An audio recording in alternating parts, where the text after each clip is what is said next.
கன்னி.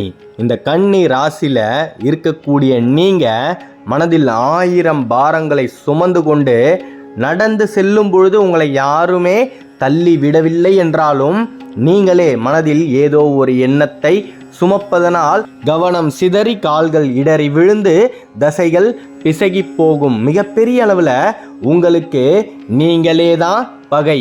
தேவையற்ற எண்ணங்களை சுமப்பதை நிறுத்துங்க. பணம் உங்களை தேடி வரும். நீங்கள் மிகப்பெரிய அளவில் பணத்தை சம்பாதிக்கக்கூடிய திறனை பெற்றவர்கள். ஆனால் மற்றவர்களுடைய விருப்பத்திற்கு ஏற்றவாறே நீங்கள் உங்களின் வாழ்க்கையை நடத்துவதால் ஒரு எல்லைக்கு மீறி உங்களால் எந்த ஒரு செயல்களையும் செய்ய முடியவில்லை. ஒரு கட்டுப்பாட்டுக்குள்ளேயே நீங்கள் இருப்பதனால்தான் இது நாள் வரைக்குமே உங்களின் ஆசைகள் பூர்த்தியாகாமல் அடுத்தவர்களுடைய விருப்பத்திற்கு ஏற்றவாறு நீங்கள் பல விஷயங்களை செய்து கொண்டே இருக்கின்றீர்கள். உங்களின் இல்லத்திற்குள் நிச்சயமாக அந்த மகாலட்சுமியின் அருளால் செல்வம் தழைத்து விளங்கும். குபேரனின் ஆசீர்வாதம் உங்களுக்கு நிச்சயமாக கிடைக்கும். நீங்கள் செய்ய வேண்டியது ஒன்று மட்டும்தான். பணம் வைக்கக்கூடிய இடத்தில் வேறு எந்த ஒரு பொருளையும் வைக்காதீங்க. கொஞ்சம் கடினமாக தான் இருக்கும். பணம் எந்த இடத்தில் வைக்கின்றீர்களோ அந்த இடத்தில் பணத்தை தவிர, செல்வத்தை தவிர, நகைகளை தவிர வேறு எதுவுமே இருக்கக்கூடாது. உதாரணத்துக்கு நீங்கள் உங்கள் வீட்டில் இருக்கக்கூடிய ஒரு பீரோவில் பணத்தை வைக்கும் பட்சத்தில் அந்த பீரோவில் வேற எந்த ஒரு பொருளுமே இருக்கக்கூடாது. வேற எந்த விதமான வஸ்திரங்களும் இருக்கக்கூடாது.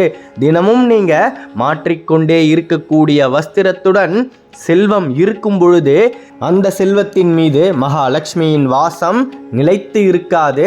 செல்வம் உங்களை விட்டு பிரிந்து செல்வதற்கான வாய்ப்புகளை செல்வம் எதிர்பார்த்துக்கிட்டே இருக்கும். ஆகையால் நீங்கள் இனி உங்களின் வீட்டுக்குள்ளே இருக்கக்கூடிய பணப்பெட்டியை வடக்கு திசையை பார்த்தா மாதிரி திருப்பி வைக்க வேண்டும்.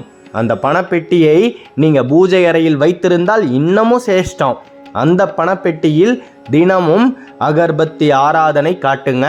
அந்த நறுமணமான வாசனை பணத்தின் மீது விழும்பொழுது மிகப்பெரிய அளவில் உங்களின் இல்லத்திற்குள் செல்வ வளம் தழைத்து விளங்கிக் கொண்டே இருக்கும். குபேரனுக்கு வியாழக்கிழமை உரிய நாள். வியாழக்கிழமை தோறும் மாலை 4 மணி முதல் 6 மணிக்குள்ள நீங்கள் வடக்கு திசையை பார்த்தா மாதிரி அமர்ந்து ஒரே ஒரு விளக்கு ஏற்றி ஓம் குபேரநாதனே போற்றி, ஓம் குணநிதியே போற்றி, ஓம் வைஷ்ரவணனே போற்றி. குபேரனின் உண்மையான பெயர் வைஷ்ரவணன். இந்த உலகிலேயே மாபெரும் சிவபக்தனாய் விளங்குவது குபேரன் மட்டுமே. அந்த குபேரனை நீங்கள் நாடி செல்லும் பொழுது மிகப்பெரிய அளவில் அந்த திருநீலகண்டனுடைய ஆசீர்வாதங்களையும் பெற முடியும். கண்டக சனி நடந்தால் நடந்துட்டு போகட்டுமே, திருநீலகண்டனுடைய ஆசீர்வாதங்கள் கன்னிக்கு இருக்கும் பொழுது இனி எந்த விதமான இடையூறும் கன்னி ராசியில் இருக்கக்கூடிய எனது அன்பான அன்பர்களுக்கு நடக்கவே நடக்காது. நீங்கள் பணப்பெட்டியில் பணத்தை கொண்டு வைக்கும் பொழுது அந்த செல்வத்தை பார்த்து நான் இன்னமும் செல்வத்தை நிறைய சம்பாதிக்க வேண்டும் அப்படின்னு பணத்திடம் நீங்கள் மனமாற பேசணும். நிச்சயமாக நீங்கள் மனமுருகி பேசக்கூடிய அந்த சப்தத்தை பிரபஞ்சம் ஈர்த்து கொண்டு உங்களின் எண்ணங்களுக்கு ஏற்றவாறே பல வழிகளில் உங்களை பணத்தை நிறைய சம்பாதிக்க நிச்சயமாக வைக்கும். குடும்பத்தில் இருக்கக்கூடிய ஆண்கள் கன்னி ராசியா, நீங்கள் மட்டுமே தான் அந்த பணப்பெட்டியில் பணத்தை வைக்கணும். மறுமுறை நீங்களே தான் அதை எடுக்கணும். உங்களின் மனைவியை பணத்திடம் நெருங்க விடாமல் பார்த்துக்கோங்க. குடும்பத்தில் இருக்கக்கூடிய பெண்கள் கன்னி ராசியா, நீங்கள் உங்களின் கணவரிடமிருந்து பணத்தை பெற்றுக்கொண்டு பூஜை அறைக்கு சென்று அந்த பணப்பெட்டியை திறந்து நீங்களே வைத்து செலவு வரும் பொழுது நீங்களே தான் எடுக்கணும். ஒருவர் மட்டுமே பணத்தை கையாள வேண்டும். ஒருவரை தவிர குடும்பத்தில் இருக்கக்கூடிய அனைவரும் பணத்தை வைப்பதும் எடுப்பதுமாக இருக்கும் பட்சத்தில் அந்த செல்வத்தின் அளவுகள் குறைந்து கொண்டே இருக்கும். மிகப்பெரிய அளவில் நீங்கள் லட்சாதிபதிகளாகவும் செல்வாதிபதிகளாகவும் இருக்கக்கூடியவர்களை நன்கு உற்று கவனித்தால் தெரியும். அவர்கள் மட்டுமே தான் பணப்பெட்டியை திறந்து பணத்தை எடுப்பார்கள், பணத்தை வைப்பார்கள். அந்த ஒரு முறையை நீங்களும் கையாளும் பட்சத்தில் எனது அன்பான கன்னி ராசி அன்பர்களுக்கு கழுத்தை நெரித்து கொண்டிருக்கக்கூடிய கடன் பிரச்சனை விலகியே தீரும். நீங்களும் மற்றவர்களைப் போல எல்லா கடனையும் அடைத்துவிட்டு செல்வாதிபதிகளாக வாழ முடியும். நம் முன்னோர்கள் வாழ்ந்த காலத்துல நிறைய கேள்விப்பட்டிருக்கோம். சிறியதாக நகைகளை வாங்கி கொண்டு பணத்தை கொடுக்கக்கூடிய அடகு கடை வியாபாரிகள் வடக்கு திசையை பார்த்தா மாதிரி அமர்ந்து இருப்பார்கள். அவர்களின் பணப்பெட்டி வடக்கு திசையை பார்த்த வண்ணமே இருக்கும். அவர்கள் தினமும் அந்த பணப்பெட்டிக்கு ஆராதனை காட்டிக்கொண்டே இருப்பார்கள். இவை எல்லாமே வடக்கு திசைக்கு அதிபதியாக இருக்கக்கூடிய குபேரனுக்கு செலுத்தக்கூடிய நன்றிகளே. அந்த திசையை நோக்கி நாமும் நம் வீட்டில் இருக்கக்கூடிய பணப்பெட்டியை வைக்கும் பொழுது குபேரனின் ஆசீர்வாதங்களும் அனுகிரகங்களும் நிச்சயமாக உங்களின் இல்லத்தினுள் இருக்கக்கூடிய பணப்பெட்டியில் வந்து சேரும் அப்படின்றதுல மாற்று கருத்தே கிடையாது. மிகப்பெரிய அளவில் கன்னி ராசியில் இருக்கக்கூடிய நீங்க வாழ்க்கையில் பெருமூச்சு விட்டு வாழக்கூடிய காலமும் நேரமும் கணிஞ்சு வந்தாச்சு அப்படின்னு தான் சொல்லணும். காரணம் என்னன்னா, இந்த பிரபஞ்சத்தின் மாபெரும் ரகசியம் இன்னைக்கு உங்களை தேடி வந்திருக்கு. இந்த காணொலியை நீங்க உங்களின் செவிகளால் கேட்டிருக்கக்கூடிய சூழ்நிலை அமைந்திருக்கு அப்படின்னா இனி உங்களின் வாழ்க்கையில் செல்வம் தழைத்து விளங்க போகுது அப்படின்னு தான் அர்த்தம். எல்லாமே விதியின் கோட்பாடுகள் படிதான் அனுக்ஷணமும் நடந்துகிட்டு இருக்கு. கன்னி ராசியில் இருக்கக்கூடிய உங்களின் கஷ்டங்கள் தீரப்போகுது. கண்டக சனியால் உங்களுக்கு எந்த விதமான தீங்கும் நடக்கவே நடக்காது. நம்பிக்கையோடு இருங்க.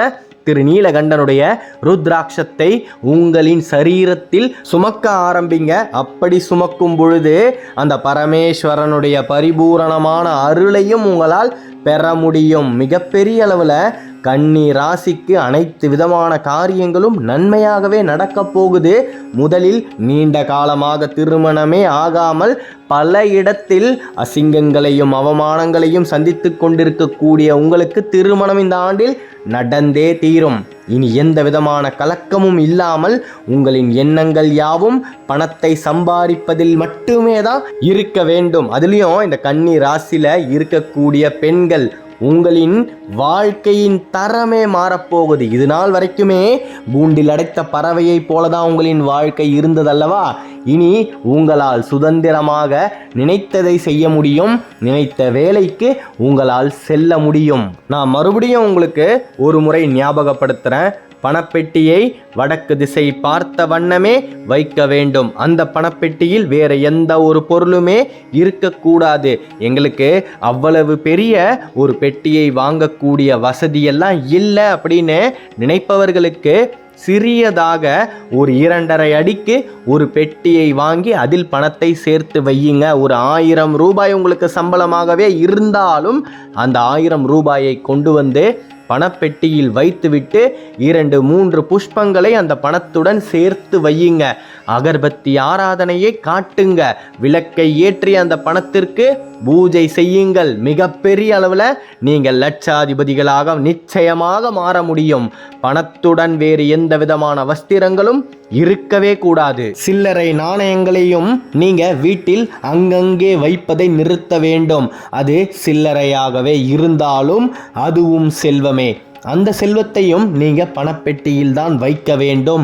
மிகப்பெரிய அளவில் உங்களின் வாழ்க்கை மாறியே தீரும். கன்னி குடிசையை விட்டு கோபுரத்தை நோக்கி நகரக்கூடிய காலமும் நேரமும் பிறந்தாச்சு. அப்படி நீங்க நகரும் பொழுது உங்களின் பாதைகளில் அடர்ந்த காடே உருவாகி உங்களை தடுத்தாலும் அந்த அடர்ந்த காட்டை கிழித்து கொண்டு காற்றாய் போகக்கூடிய சக்தியும் உங்களுக்கு அந்த அகிலாண்ட கோடி பிரம்மாண்ட நாயகனால் கிடைக்கும். நம்பிக்கையோட இருங்க, நல்லதே நடக்கும். அடுத்த காணொளியில் விரைவில் சந்திப்போம். நமச்சிவாய வாழ்க, நாதந்தாள் வாழ்க, இமை பொழுதும் என் நெஞ்சில் நீங்காதான் தாழ்வாழ்க. நன்றி.